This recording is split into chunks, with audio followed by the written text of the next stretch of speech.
Good evening, everyone. Before we begin the formal part of the meeting, I would like to take great pleasure in recognizing the presence here tonight of Mr. Robert Zinkowski, our new township manager. Welcome. And I don't know if you have any comments or anything that you'd like to make before we get started, but again, it's a great pleasure to see you here, sir. Well, thank you very much, and I look forward to working with all of you. I know I apologize for not, if I don't recognize the names right away there. I know try to keep a scorecard there of the names and the faces, but thank you for that, and I look forward to working with all of you. Thank you. Let me ask Mr. Taltone at this point to make his announcements and the health officer's report. Thank you, Mr. Chairman, board members. During the month of April, we were able to do 18 food inspections, with 2 of those inspections being temporary events, one of which was the St. Mary's annual fair that they have, and the other is the fundraiser for the Katie Sampson annual lacrosse. That's the one where they raised the money for the spinal injury. Katie was a former graduate of Radnor Township High School. We did 8 bathing place inspections. That will probably increase by the end of this month, where we have about 25 new pools that open up for the season. All the seasonal pools open up, and it's getting ready to get busy with pools. We had 3 new rental housing units. At this point in time, we're just doing new rental housing units because of the reduction in staff currently. We've had 13 complaints that I particularly have been involved with. As you move down, several of them are raccoon related. None of these were rabid raccoons. They were daylight sightings, which raised a concern for many residents, and they called. Once we investigated, it was determined that it wasn't a health officer's issue, it was more of an animal control. We had 3 foxes. It's the same type of situations. There's a typo in the report where it shows no human contact with or pets next to the food establishment concern. That particularly incident was a food establishment that was disposing of the grease that they use for frying in the deep fat fryers improperly. So we had to make a correction there. We had a few property maintenance issues and an issue where we had a bat in the house that did test negative for rabies. We did test that bat. There was on the agenda a petition to home quarantine a pet cat by the name of Tiger. The owner, his cat went out. When it came back, it had a wound. There was a lot of concern with that wound. Under our ordinance, chapter 115, it's required to be home quarantined if it's not current with his rabies shots, or put down euthanized. The third option was for that person to come to this board and request permission to home quarantine. He did send me a letter. I did meet with him, and he was going to do so. He later changed his mind, and at that point in time, I thought it important because of what we went through last month to make sure he was aware of that, that we wouldn't have another meeting until next month, and the chances are unlikely of having a special meeting, given the opportunity to do so tonight. He's well aware of that, and he is going to keep it at the veterinary hospital.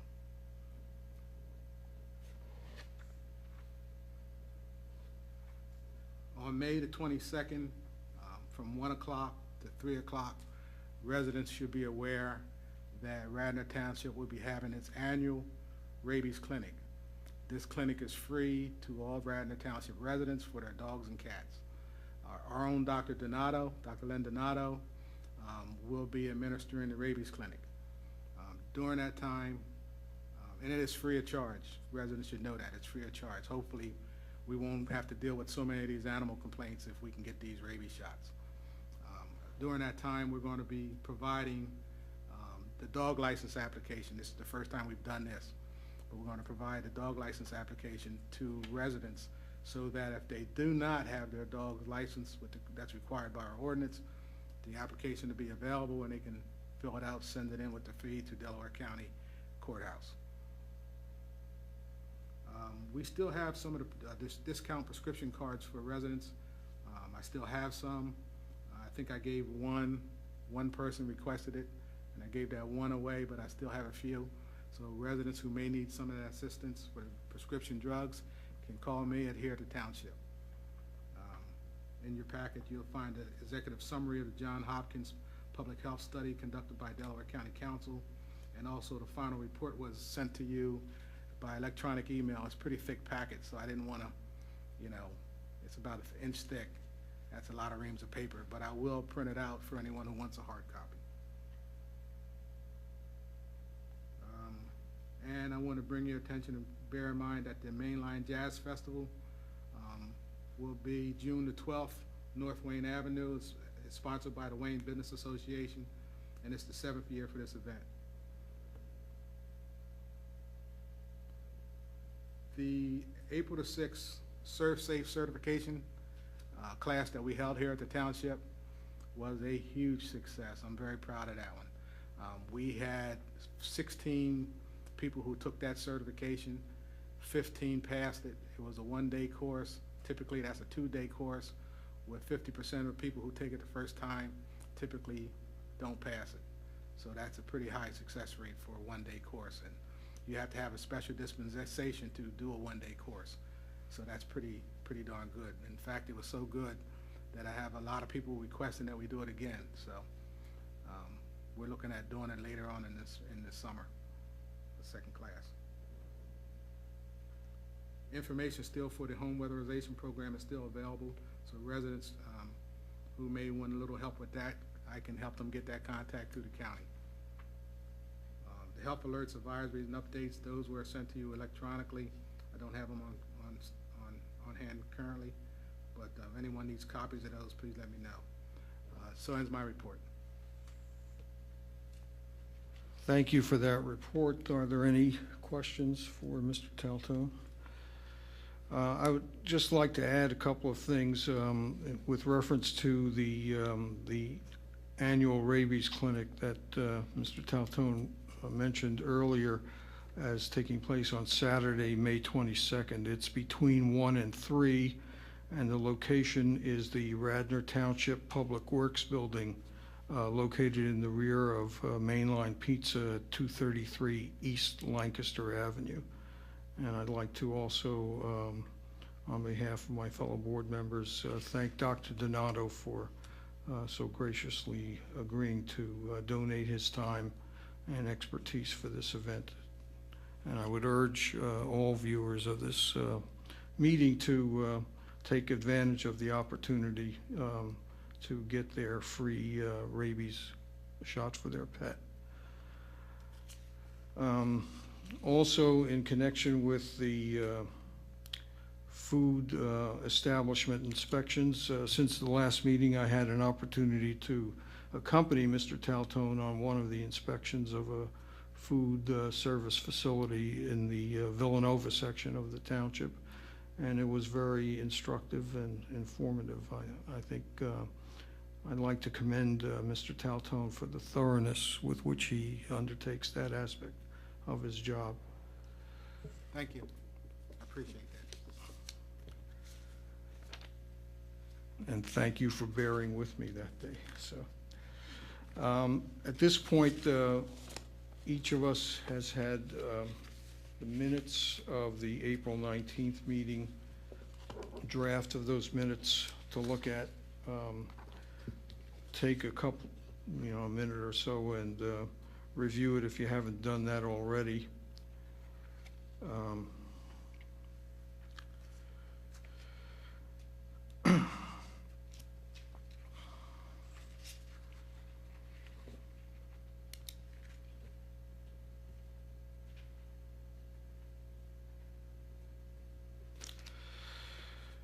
Okay, I'll entertain a motion to approve the minutes. Anybody? I noticed one typo that in the ad hoc committee regarding the ordinances, Dr. Ballard is on that committee as well. Okay.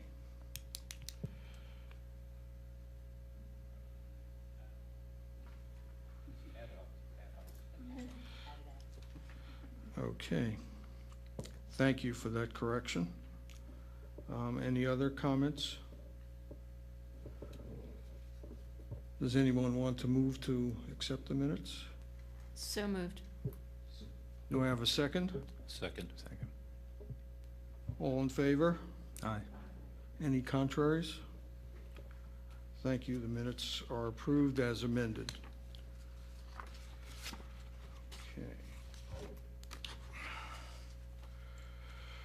Okay. We have a couple of items under old business. One of which is Dr. Donato and I, as the minutes of the April 19th meeting note, we had been asked to attend the Board of Commissioners meeting on April 26th, 2010, to provide information regarding rabies and the issue of feral cats in our township. And we did that. And at this point, we're going to be contemplating next steps. We haven't really received any direction from the commissioners with regard to the presentation we made. There was some questioning, and we answered the questions that were asked. Len, I don't know if you want to add anything to that. I think at this point it was just informational. Later on, and I'm sure everybody got the letter that saying if we had any proposed changes to ordinances that we should submit those, but I'm not sure we're right at that stage yet. The committee is still taking a close look at how we want to word things and what we want to propose. Yeah, that was going to be the other update that I wanted to raise, but since you've indicated that the ad hoc committee has met, it's my understanding, and you're still working on where the Board of Health wants to go with regard to any possible recommendations to the Board of Commissioners. And since Mr. Fisher is here representing that latter board, I would ask at this time if you have any additional comments. You were present at the meeting. Well, I guess I'd like to, well, first of all, thank you for coming out to the meeting to give us some information. It was very helpful. I think the commissioners still need more help understanding the issues having to do with feral cats and also with rabies and prevention of rabies in the township. I think during that meeting, while we recognize that this is an issue that we should be dealing with and that we do in fact have an ordinance in place, I don't know if the commissioners were compelled enough or felt that we had enough information to take any action. And that said, the Director of Community Development also, I think at this point, doesn't have any clear, compelling reason to enact the current ordinance. So I don't want to speak for Matt Ballman, but I believe what I'm hearing is that the ordinance is somewhat outmoded. It doesn't have a clear enforcement mechanism other than the occasional sighting of a loose cat by an officer, and then in that case trying to find out who owns the cat. And so it seemed like, based on the conversation that we had during that meeting and based on other conversations I've had, that the current ordinance doesn't seem to have a clear path of enforcement, and because of that, it doesn't seem to have any clear impact on public health. So maybe in the course of looking at the ordinance and looking at what it currently states and maybe what we're trying to achieve, we might come to a better understanding of what we need to do. If the Board of Health would like to, ask the Director of Community Development and or the Board of Commissioners to enact that ordinance, I think just a very affirmative letter to the Board of Commissioners stating your position, stating the public health risks, and how this ordinance will help improve the public health, then that would be a good thing to do. I didn't feel that I was confident enough in the material during that meeting to motion for a direction given to the Director of Community Development to in fact enforce that ordinance, because it wasn't clear to me even at that point that enforcement of the ordinance would in fact yield an improvement to public health. And it also seemed to have its issues in enforcement. But these sound like excuses. I just don't know what the answer is yet. But I think if the Board of Health wants to put a little more language around this ordinance, or if they want to give us more clear direction and a more compelling set of data to show us that enforcement of the ordinance will in fact result in improved public health, then that's what we could do. So I don't know if that helps, but I mean, that's my sense of the situation at this point. Thank you. I think that what we have in mind is to, for the ad hoc committee to continue to meet and to get back to us, hopefully in the near future, with some language that we can discuss, and then see where we go from there, whether we want to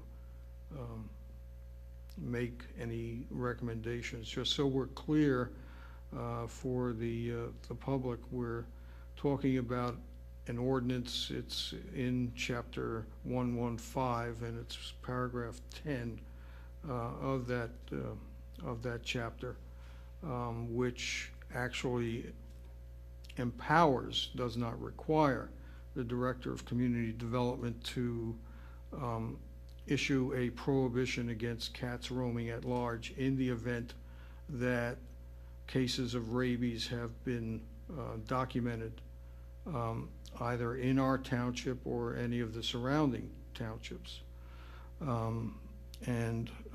Although we have had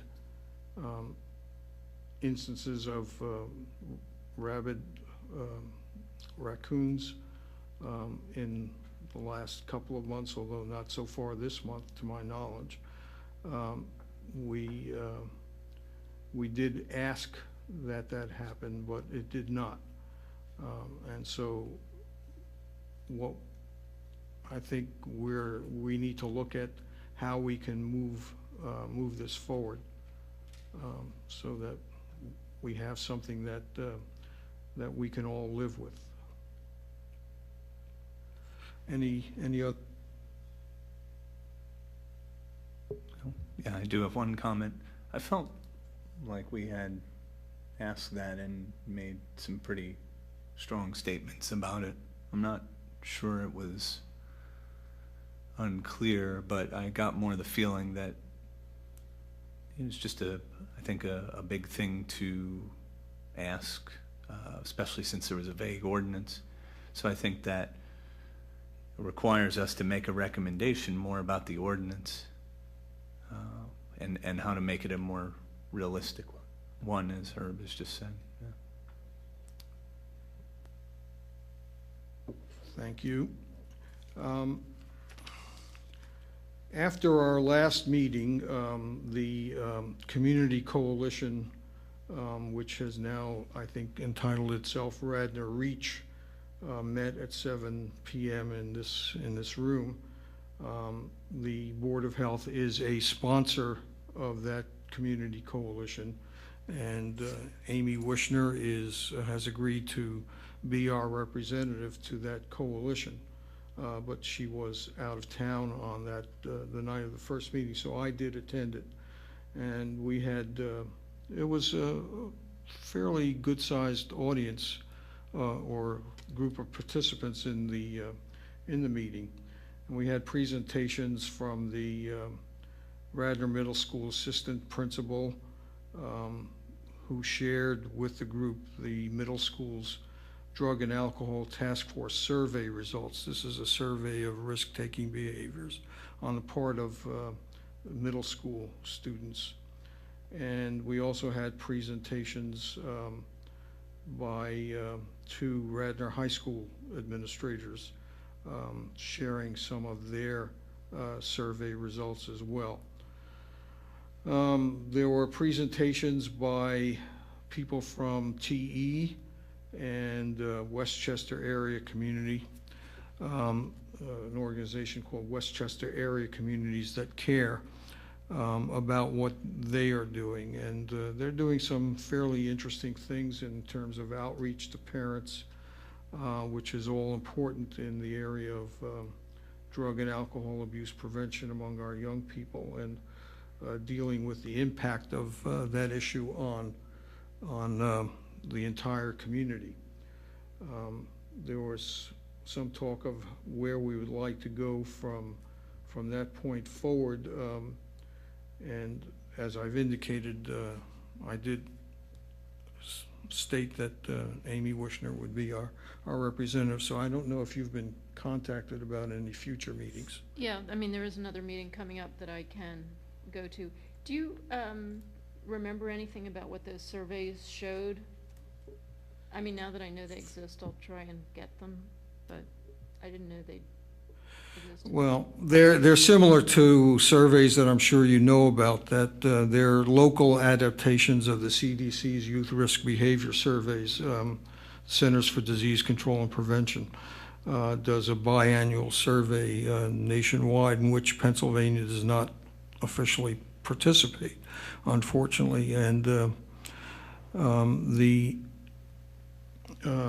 so those two schools, Radnor Middle School and Radnor High School, have adapted that survey somewhat.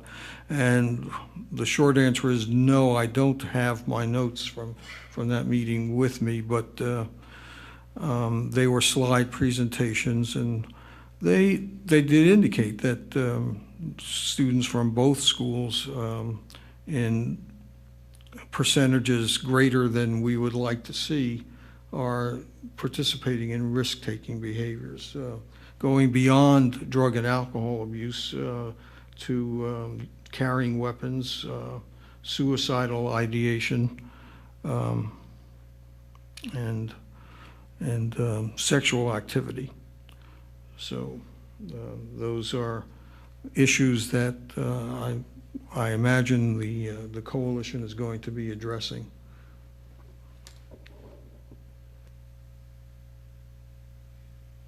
Are there any other questions about the community coalition?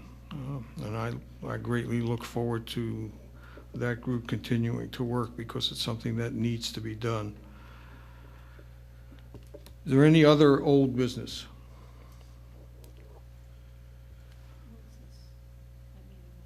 Yeah, I'm going to do that under new business. Okay, hearing none for old business, I'll turn to new business. And before I ask for my colleagues on the board, we do have someone in the audience. I don't know if you came here to address a particular issue, sir, or just to watch. Feral cats, please come to the podium.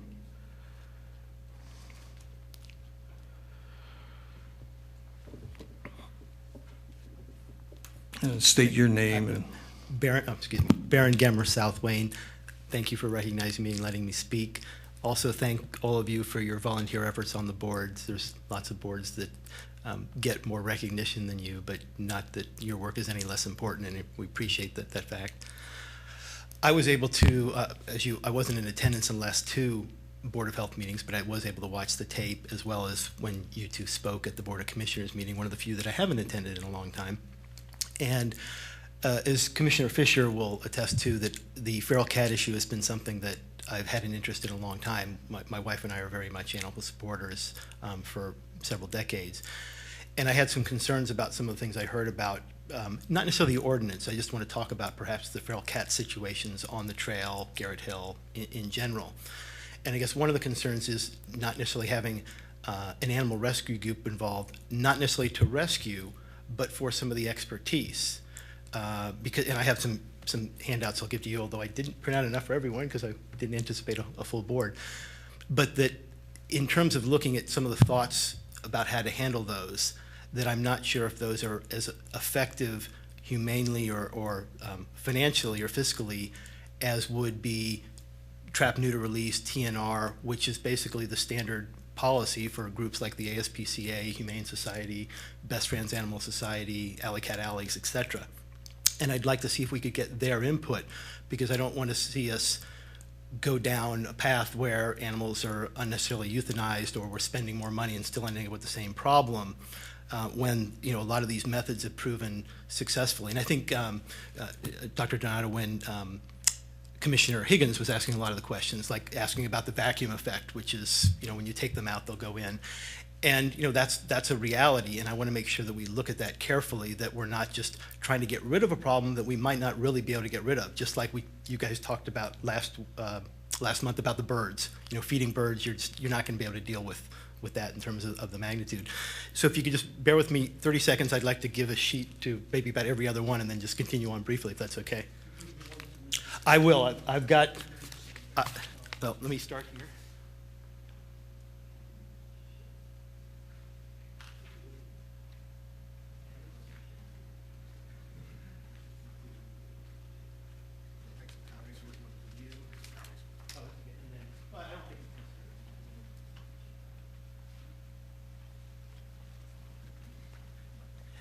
And I'll be brief. I'm not going to attempt to go over that. I just wanted to give a sampling of some of the articles that I've gone over through the years. These tend to be more recent, but the first one is the studies on TNR in terms of its effectiveness, and then also I believe it's an Associated Press article from late last year in September talking about the different feral cat colonies and how they're being handled, and what success rate they have, and how widely accepted that is.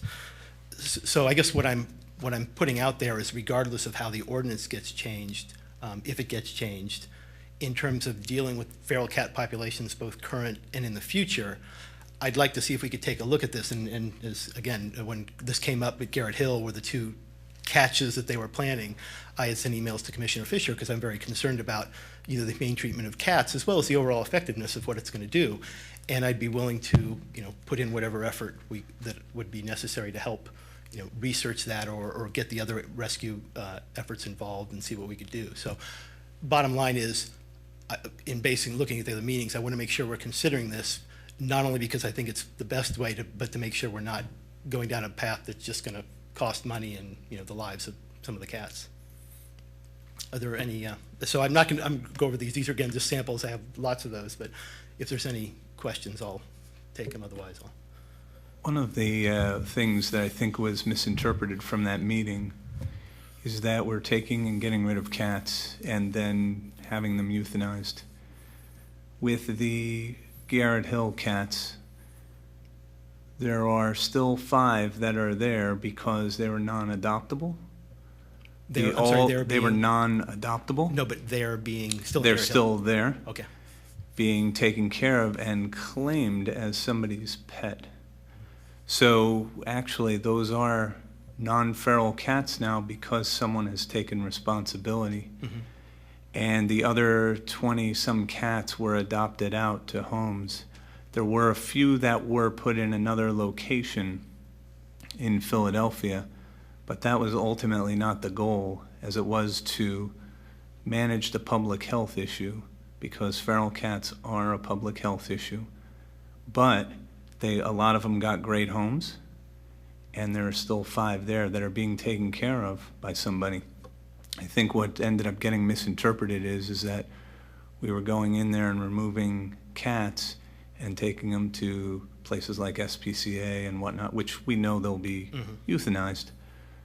So when it comes to what we're specifically looking to do, I'm hoping, and again, we're in discussions with this, but people will take responsibility for cats, the feral cats, and get them so they are licensed, vaccinated, and spayed and neutered. So believe it or not, the perception is much different than what the goal is.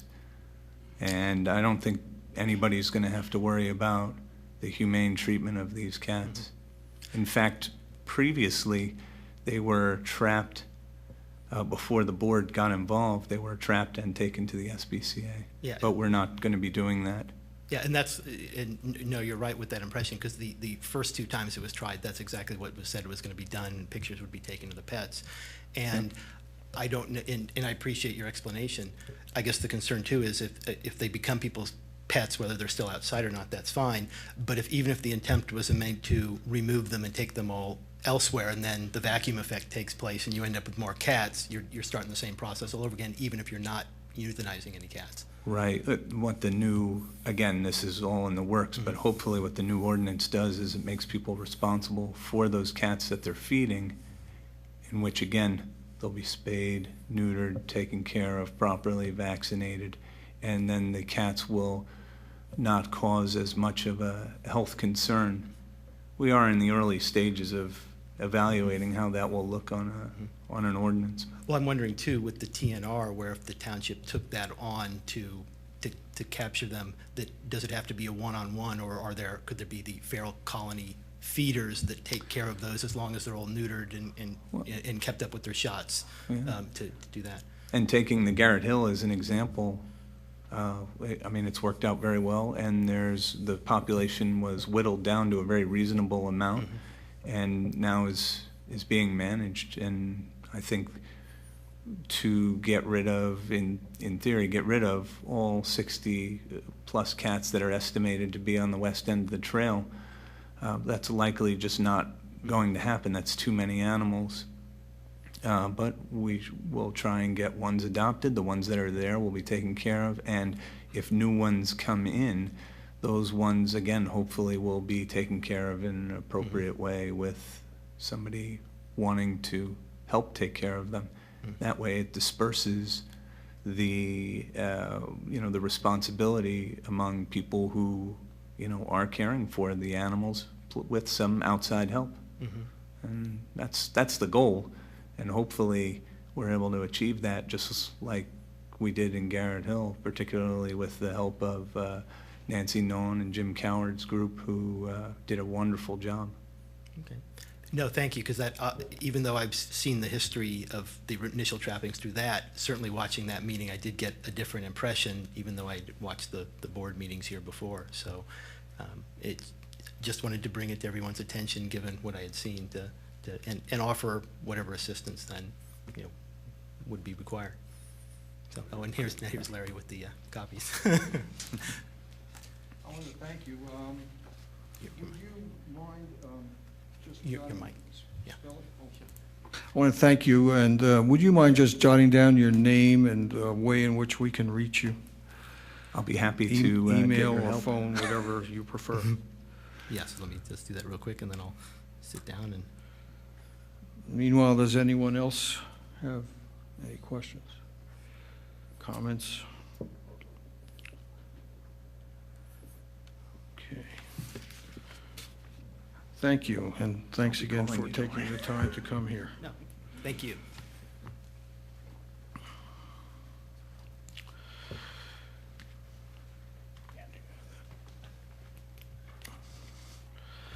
Okay, moving on to new business. It's my understanding that Dr. Offit and Ms. Wishner did attend the Delaware County Council meeting with regard to the public health report. And I don't know who wants to go first in reporting on that. Amy? So on March 11th, we went to a meeting in media that was a sort of a high-level summary of a survey that was conducted in 2009. And they went into some detail about the methods of the survey, how they designed the questionnaire, who responded to the questionnaire. I mean, it seemed reasonably representative of the county. Although it was called a profile of health and public health service delivery, it also had kind of a subtext of should the county do something, move towards having a public health department, as several other counties in the state do. And although nothing was asked directly on the survey about that, so it was a little odd in that way. And I don't think anything about them. They spent, as far as I was concerned, too much time describing the methods when it was fairly straightforward. But in terms of the results and what people's Delaware, so this is a survey of what Delaware County residents, or their awareness of public health resources and services, essentially. And I guess, you know, people have a pretty, I don't know, not, the kinds of services that we have in the county are very dispersed among a lot of different agencies and institutions. And so although there are a lot of services available, a lot of times people don't know that those services are available. And of course, in some cases, there is no service available. So I think the survey basically said that people have that kind of understanding, which is not that clear. Their understanding is unclear because the services are not that well organized. And several people, including me, testified about that this survey and the results seemed to me and to many other people there to point towards that there would be a lot of benefits to having a public health department, basically along the lines of having the services kind of centralized, coordinated in one place. I used the example of talking about my experience with H1N1, where the county, because we didn't have a health department, first of all, we received our vaccine later, like literally 2 months later than counties with public health departments. So unless you have an advocate for you at the state level, you don't do as well as the places that are, you know, have that kind of advocacy available. And also just in terms of really organizing kind of key public health messages, coordinating that among different groups, having ongoing two-way communication with community leaders, and using that information about community needs to then inform what actions are taken. I mean, I think we all saw that the response in our county was in regard to H1N1, and I would submit on a variety of other health issues, are you know, not nearly as effective and efficient as they could be were they centralized, organized. And I think also that we don't have a really effective voice on leadership in a number of public health issues. You know, that sort of ability of using the bully pulpit is something that in counties, and I work with the Montgomery County Health Department on a number of issues, Bucks County, and just in my work on immunization, I deal with really most of the public health departments around the country and have some awareness of what's going on in the state. I deal directly with public health departments around the state and have some awareness of what's going on in other places in the country.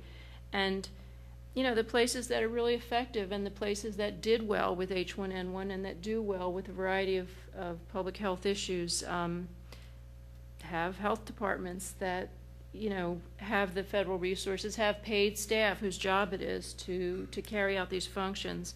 I mean, an audience member testified about his concern, and I certainly share it, about, you know, if we had a public health department, would this mean additional taxes? What would the cost be? You know, we talk about how if there were a public health department, could be the recipient of various federal funds that we don't currently receive in Delaware County.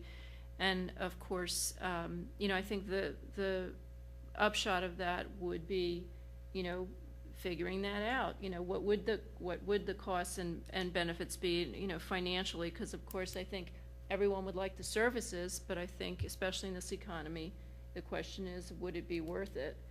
And I certainly, you know, I'm sympathetic to that point of view, and you know, agree with that point of view that we would need, you know, that type of information. And it felt like the group, although I was very clear in saying I certainly wasn't criticizing everybody, I know everybody worked as hard as they could on the H1N1 issue. Nonetheless, I was met with I would say a fair amount of defensiveness, and really my point was that when everybody's working as hard as they can, but they're not coordinated, then the effort does not bring about the results in as efficient and effective as manner as one would like, which doesn't mean that everybody didn't work as hard as they possibly could. So I thought it was a very interesting meeting. You know, I hadn't been to a county council meeting before, and you know, I'm not I'm not quite sure what, if any, next steps will be coming from it. You know, it's obviously a political entity, and I don't know, Laura, do you want to comment? Yeah, I think that's a very comprehensive summary of the meeting. A few things struck me in terms of the study design, which they did spend a lot of time talking about. It was almost like a gap analysis to try to identify areas where there were needs where services weren't meeting it. And there was some high-level conclusions, but it was almost like the study would be a stepping stone into areas for further research, or areas where locally based boards of health could come up with programs or patient education and so on and so forth. But I agree, it was not clear what next steps would be.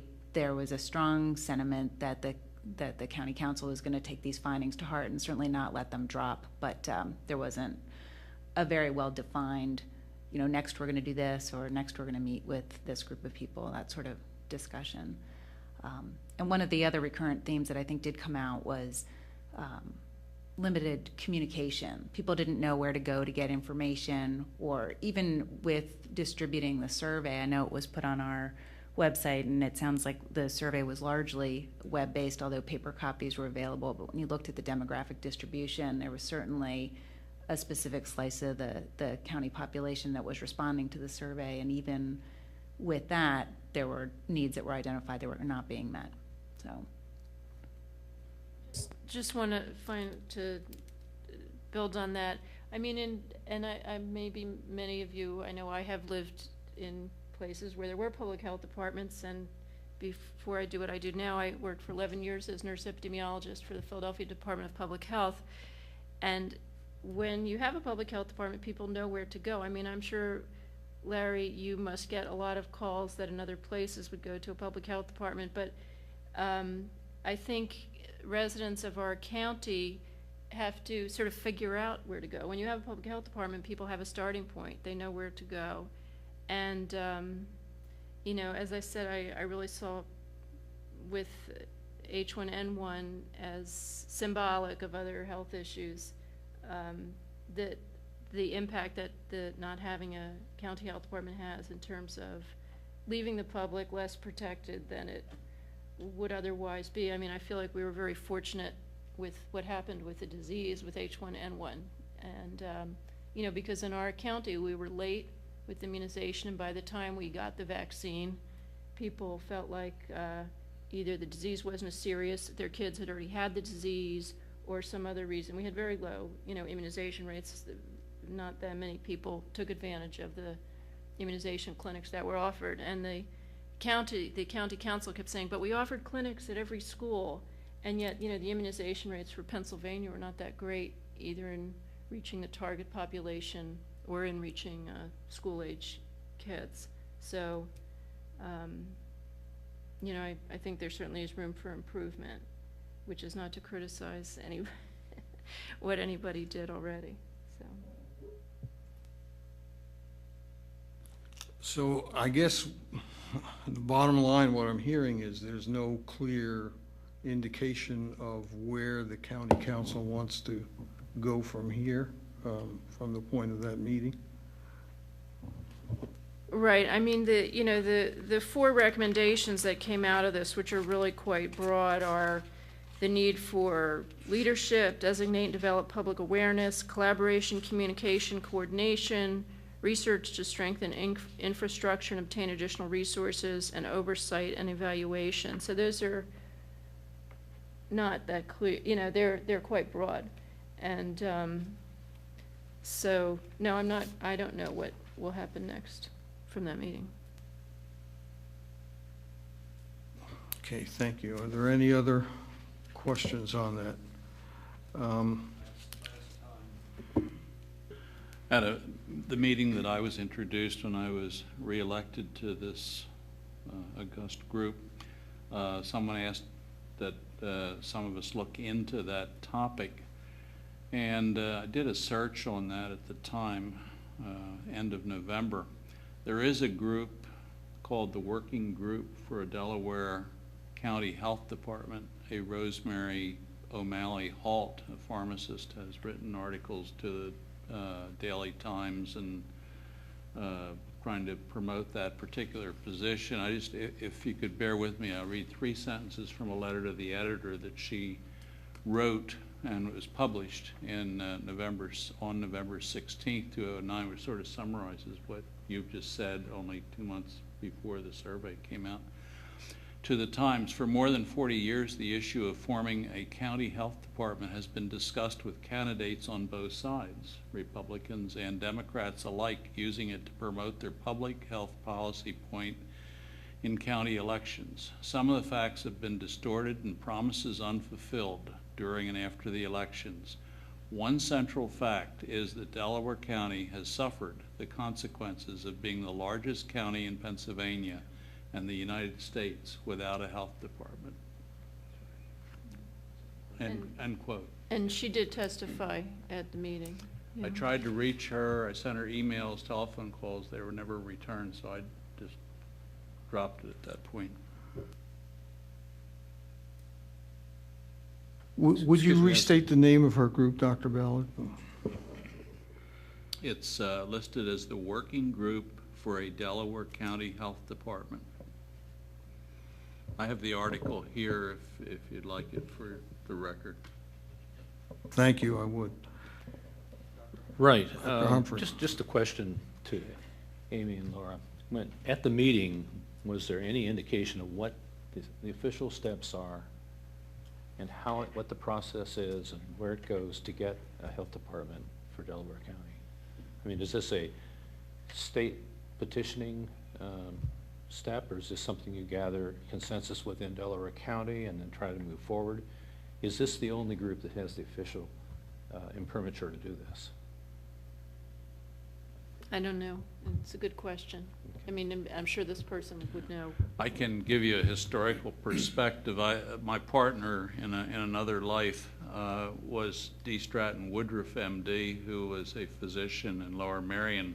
He was on the Board of Health of Lower Merion, which had a very active health department in its own, doing its own milk testing and everything else, some 2 decades ago. And it was that group that got behind the drive within Montgomery County and petitioned the other townships to get a quorum going. Then they presented their cost plan and what it would do, and a Dr. Yu or Wu was the first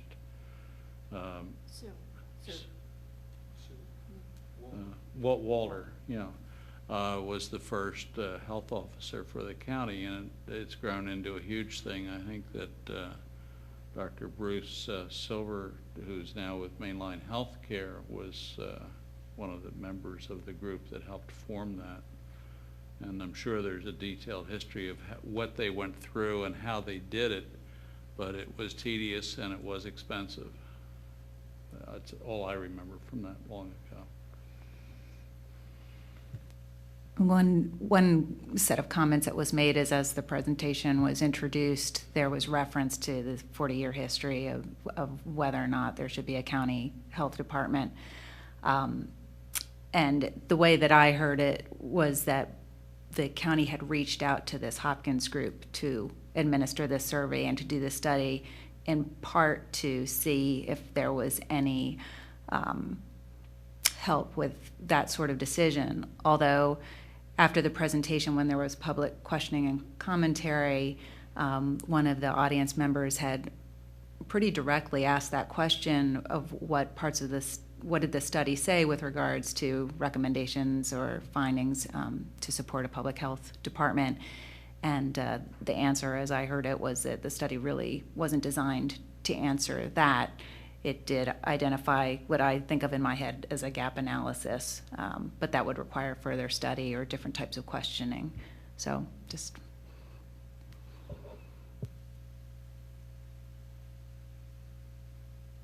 Well, it's hard to know where to proceed. Are they, or where, how? Is anybody looking for some input from local boards of health like this group? Well, just because I know the people involved, although I wasn't putting two and two together, I can find out how the Montgomery County Health Department was set up. So I will share that at the next meeting, just so we know what happened there. No, they're not looking for, in terms of the county council looking for input, it didn't seem like it to me, but. No, they did say that they welcomed all comments and, requests, so on and so forth, and could be submitted in writing, but they didn't specifically reach out. Well, I appreciate it, Amy, if you could follow up and do that little bit of research, and then maybe we can figure out as a group whether or not we have a consensus as to how we want to approach the county council through, of course, the Board of Commissioners. Mr. Chairman, if I may. Yes, thank you. Maybe it's to a benefit or maybe not so, is being new and not knowing history in that. But it would seem as though a letter from the board inviting county council members to come here and attend and listen to the concerns, because really at the end of this is the public safety is the main purpose of what needs to be done within the county. But my guess is there's probably so many different policies, enforcement that are not consistent, policies between the different communities are not consistent. So really the public's health and safety suffers the most. So if the county council is willing to accept that liability of not having that enforcement of those policies and putting the jeopardy of the residents of Delaware County in jeopardy, then so be it, and they can respond accordingly back to this board to say that they know and they're willing to accept that liability for not taking some type of action. Because just hearing a study that was done, I think that was interesting to say the study did not answer certain questions. Well, that's a good reason for an excuse to say, well, we're not ready to make that decision. But I think having those serious conversations and putting pressure on them to decide one way or the other, are you going to proceed with this or not? Because it seems as though that you have so many different variations of how public safety is being handled here throughout the county where there's no consistency. Unless I'm reading it completely wrong, there isn't. Somewhere there has to be responsibility, and that rests with that county council and with the county to take some type of action. So be more than happy to assist wherever possible, but I think taking a strong line here and putting the pressure on them to make some type of determination would be my recommendation to you. But the first step you mentioned, it sounds like a good one to me, and I'd invite anybody on this board to chime in, is to get someone or someones from the county council to come here and just open a dialogue with us. And perhaps that would bear some fruit at some point. Does anybody? Yeah, I mean, I guess maybe another thing I heard from what you said would be for us to specifically request in writing what next steps they plan to take as a result of this survey. So.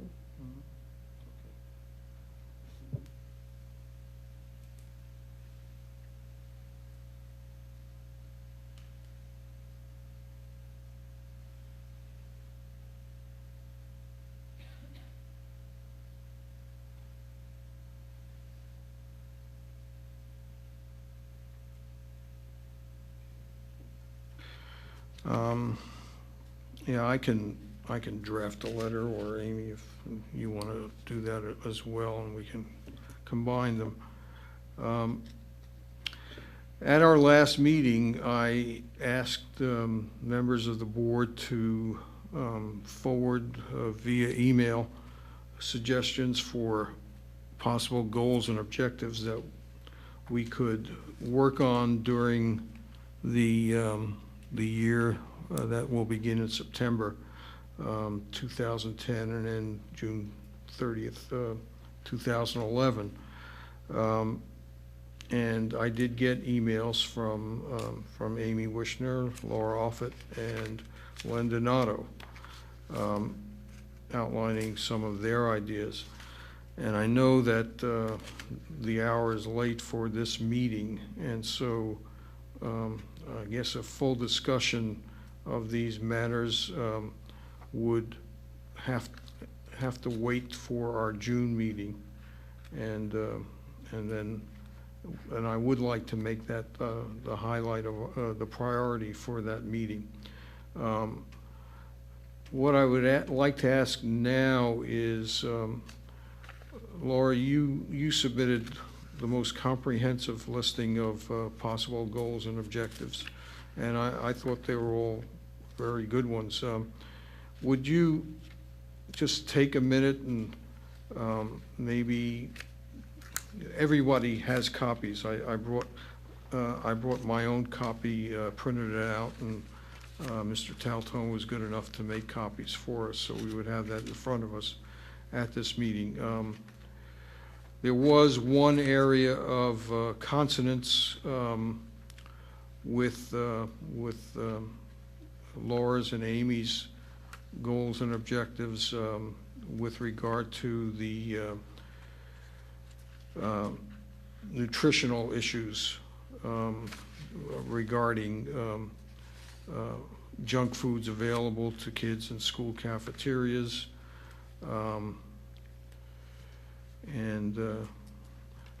So what I think we need to do at some point is to try to prioritize some of these. But Laura, I mean, you obviously had some things in mind when you set up this list of goals and objectives. So would you take a minute or two and just highlight those? Sure. Really what this was is me writing down things that had popped into my head, either during these meetings or just thinking about possible objectives. And I love to brainstorm, but I know that it's not possible to do everything. And so I figured I would throw it all out there, and then we can thin things out either based on feasibility or interest or whatever makes sense. So the first one was really a simple thing, and it was an idea if certain members of the community wanted to sign up to get some sort of e-notifications for useful information from the Board of Health, be it a rabies alert or something of that nature, but it could be for anything that we think that would be useful. And the way that I had envisioned it was to parallel kind of like the e-minder system that's being used by the school district, because that's a really nice way to get information. And then the second one is some of what we were talking about here today was the Delaware County Public Health Study findings. More discussion there and how we would take any action as a township. The third one was voluntary posting of nutritional information for restaurants in the township, and I was at a water ice place locally, and they had a thing hanging up on the wall saying that they were a trans fat free restaurant facility, and it seemed like something that might be a nice thing if restaurants or food places wanted to voluntarily put something up. Then they could get a little, I don't know, something to hang up in there. We could put their names on our website or something. But that I know is fraught with a whole bunch of stuff that would have to be sorted out, like how do we know that the nutritional information is accurate, all sorts of things like that. So that may be very idealistic. I reached out to the school nurses at the two schools that my children are in, and one of them had said that an area of interest for them was the head injuries topic that I know we've talked about previously, and it sounds like in particular return to school with restrictions and activities.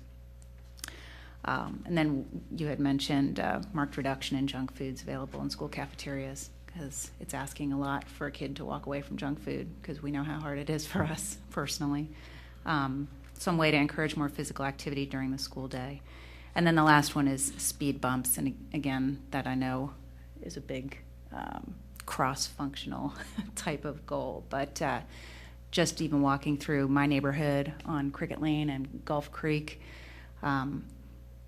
the number of times I've nearly been hit by a car walking my dog is alarming to me. So I have this dream of getting a radar gun and finding out how fast these people are going by me in a 25-mile-an-hour speed limit zone.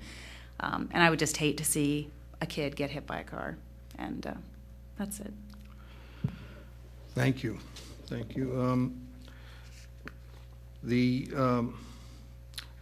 couple of these, at least 3 of them, I think, involve, which is a good thing in my view, close interaction with the Radnor Township School District, and we probably down the line want to contact the appropriate people if we adopt any of these as goals and develop an action plan to implement those goals. So, yeah, I really appreciate the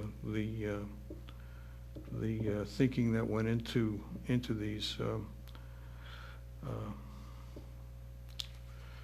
Len, you also sent something with regard to the issues that we've discussed earlier this evening on feral cats and management of rabies. And by the way, speaking of which, I really didn't mention that Dr. Donato and I did the program on rabies for Radnor Health Matters, and it's been on the air a lot.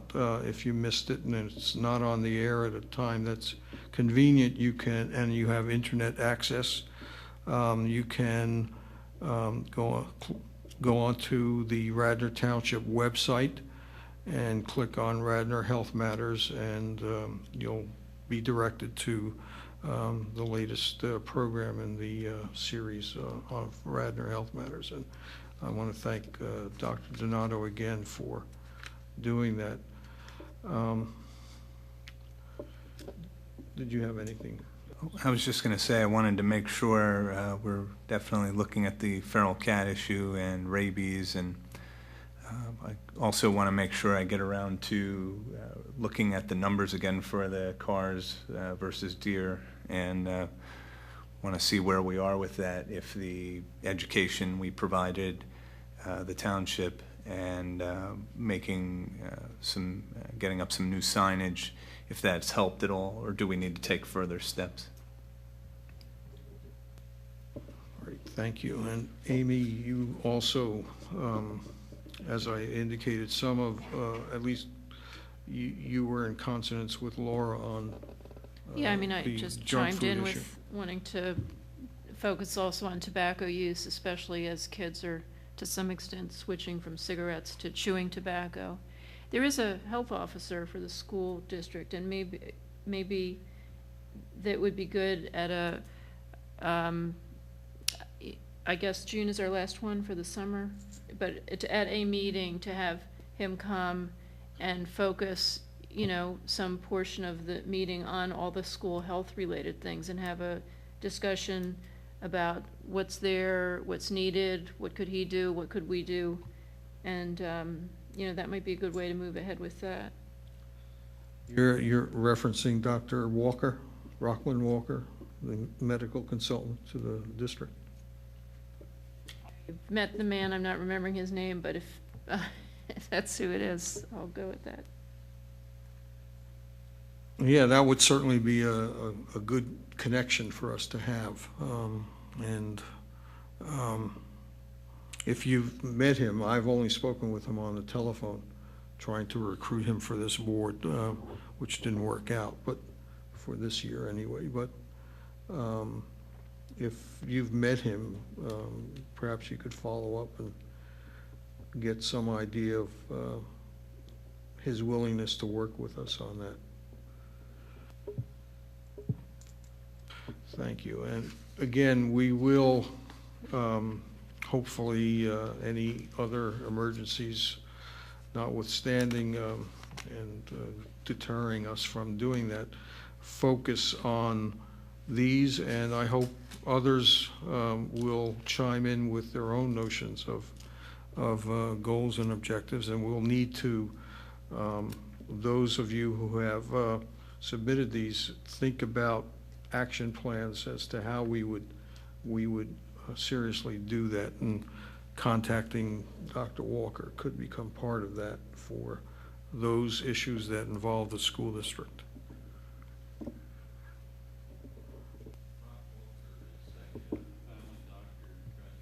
From our residency program at Bryn Mawr a few years back, and took over for me at the military academy when I retired from that position.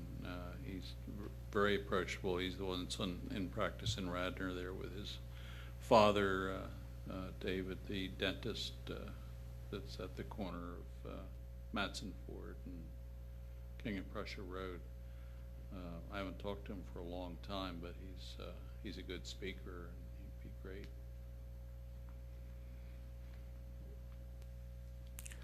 Thank you. Perhaps you could help Amy then, since you know him that well. Can you go ahead and invite him to a meeting? I mean, these meetings occur regularly, so if you can't, I mean, I think it'd be great even if he could come to the next meeting, because obviously certain amount of these issues, we could, why delay? We could have the conversation with him. Yeah, I can certainly place a call and see what his level of interest would be in doing that. And I know that he's got tentacles in a lot of Right. different areas in the community. I mean, if he's not available to come to a meeting, maybe you and I could meet with him at some other time that was convenient for him to have this discussion and report back. We can certainly try. Yeah. Again, I have had no Right. contact with him for a couple of years now.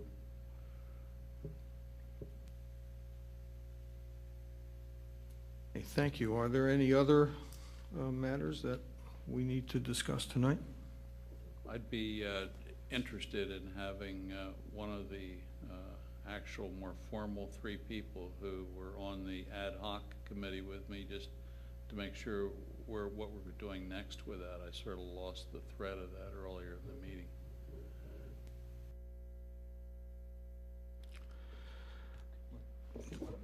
Did Been you wanna meet emails back afterwards? and Oh, forth okay, I'm sorry.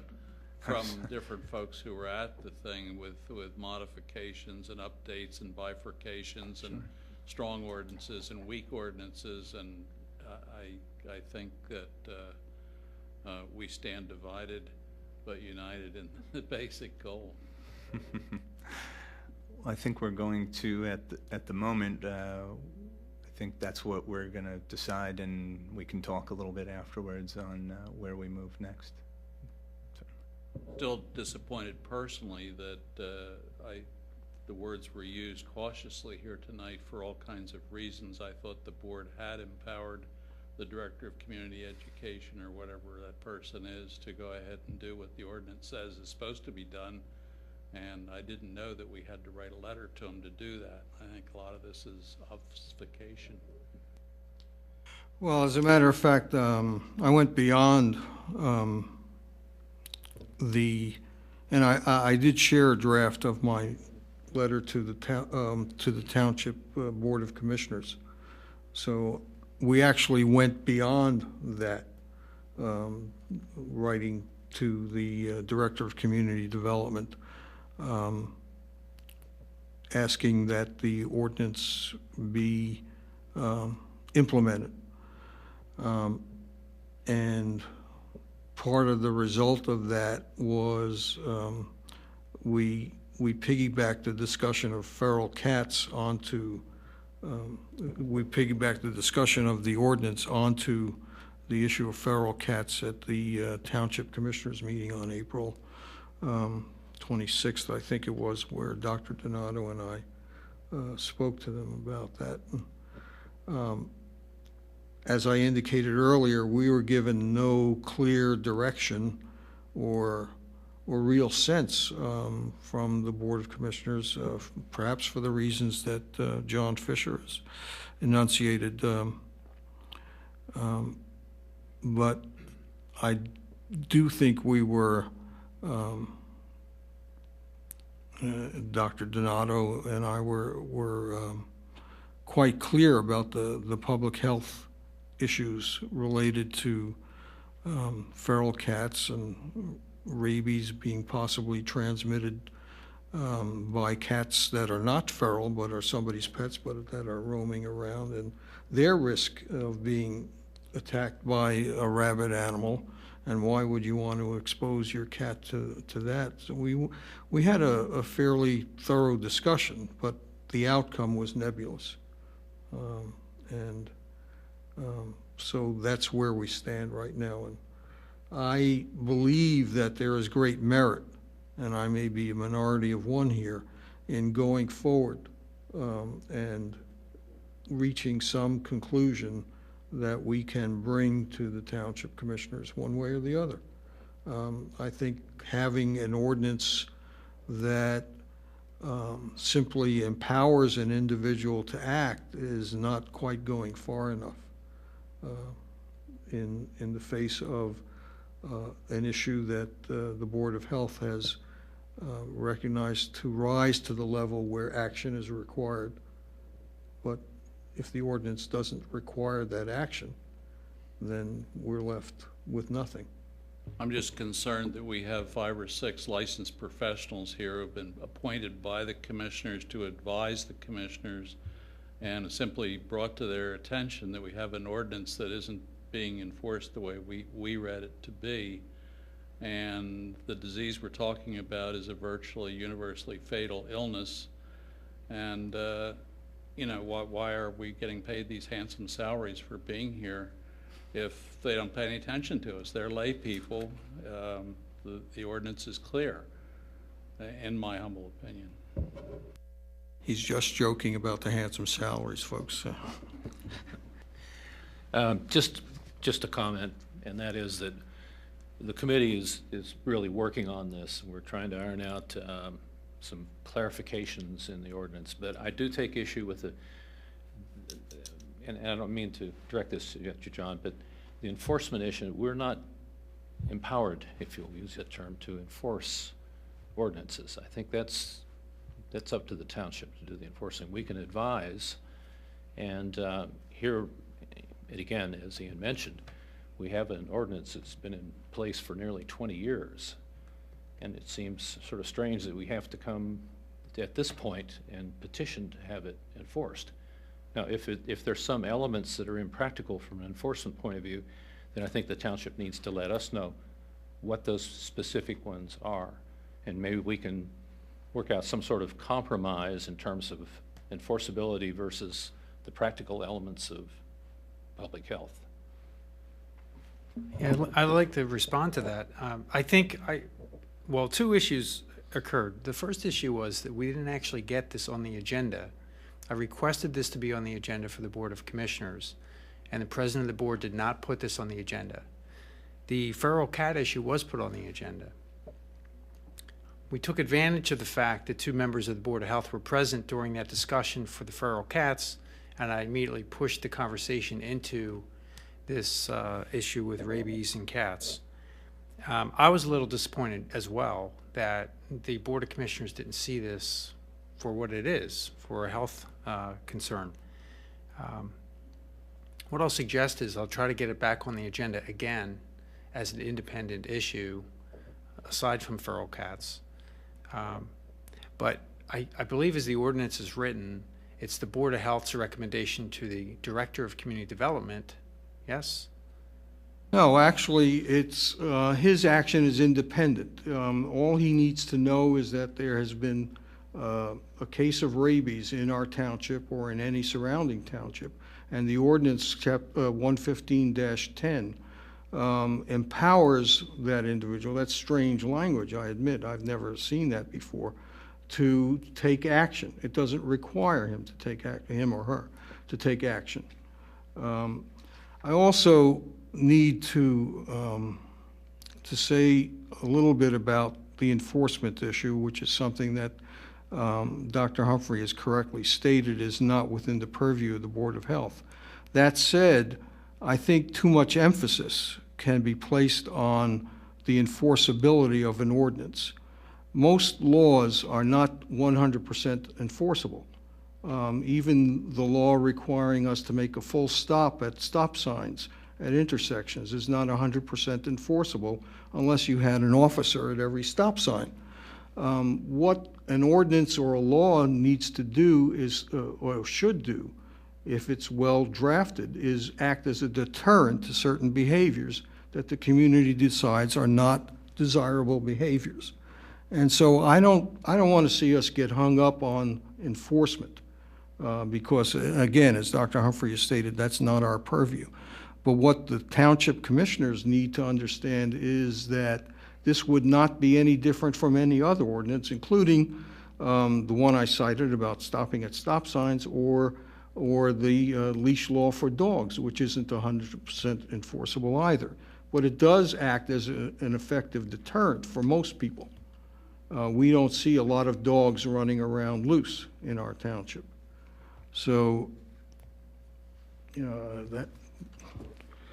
Yeah, I think, I just want to comment on that. That was some of my commenting on that discussion centered around the fact that these ordinances are in fact more of a deterrent, and they're a mechanism for, in this case, for public health. So, for instance, we have leash laws that are not necessarily enforced. However, if a dog is found running through a neighborhood by a police officer, that officer will pick up the dog, try to ascertain the owner of the dog, and if they know who that is, they'll return the dog to the owner and give them a warning. In some cases, they may cite them for not, following the ordinance. I think in the case of the cats not being allowed to roam free, what was recognized by the police department was that very few cats have collars and have tags, identification tags. So if the officers were to collect cats, they wouldn't have much choice other than taking the cat to a pound, some type of a pound or a storage facility, and we really don't have that ability to do that at this time.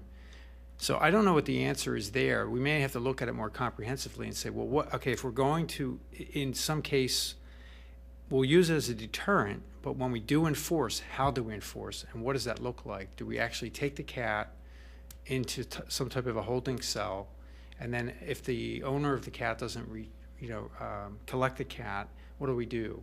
Does the cat go to the SPCA? We have someone's pet in our possession. What do we do with that?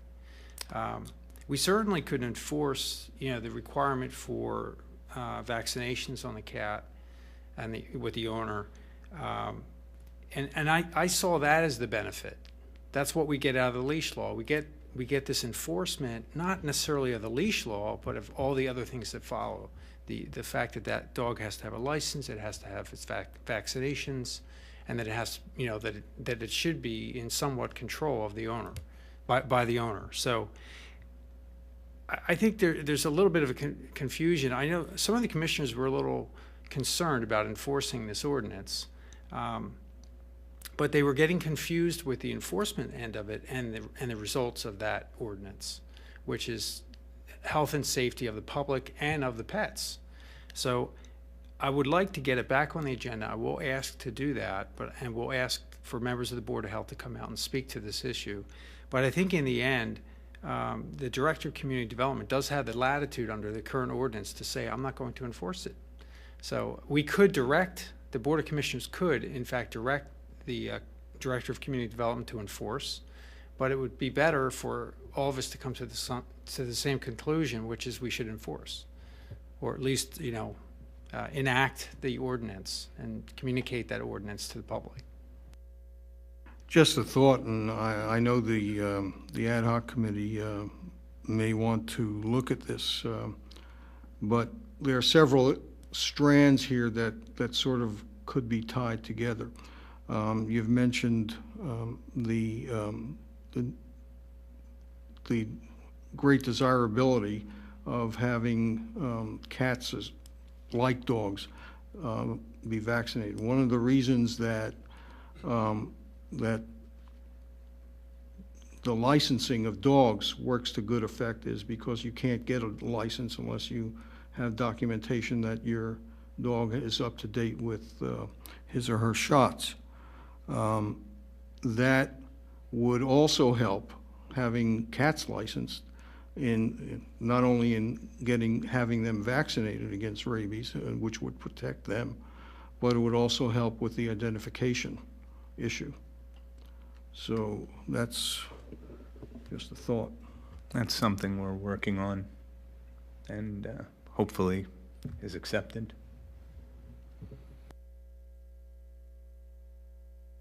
Okay, the hour is late, and if there are no other pressing matters, I really appreciate everybody's input tonight. And If there are no further issues, we'll have the meeting stands adjourned.